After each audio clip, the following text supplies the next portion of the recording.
The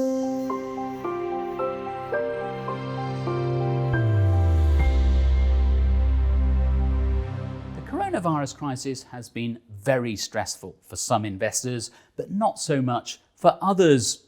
At one stage, stock markets were extremely volatile, but those who kept their nerve have been rewarded. Greg Davis is an expert in behavioural finance. Clearly, anyone who happened to have at their disposal a crystal ball might have done quite well in these times, but given that no one does, that's not really investing, that's gambling. And I'd say the investors, the proper investors who have done the best through this time, are in fact the ones that have been doing what they always should have been doing, which is sitting tight, waiting for the long term, seeing things through, rebalancing periodically as the markets adjust. It isn't always easy staying calm when other investors are panicking.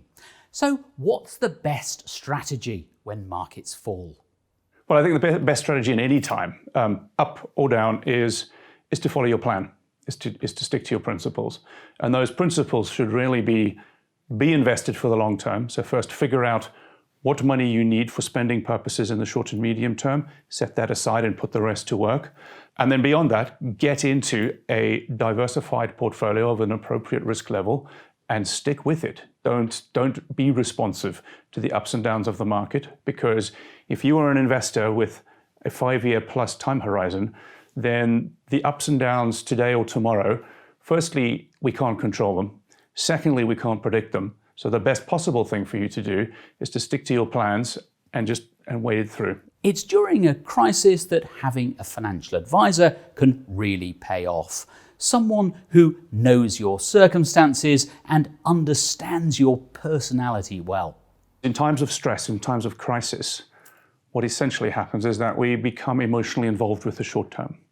And when we're emotionally involved, it becomes very difficult to stick to the plan or to objectively push emotions out of the decision-making process. So having someone else who is not as emotionally involved in your portfolio as you are, to give you that emotional distance between you and the decisions. So advisors can be extremely helpful for that reason. No one knows what the next crisis will be, but there's bound to be another one sooner or later. The challenge is to be prepared.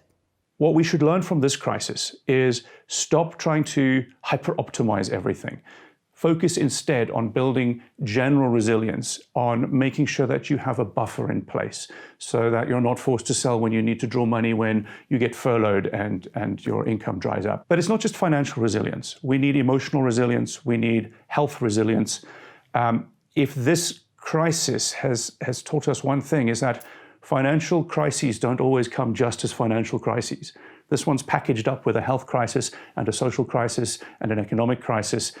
And all these things together mean that you can have the most financially resilient situation in existence, but at the same time, you may be having stresses socially or stresses emotionally because of health reasons. So work on your resilience and not just your financial resilience.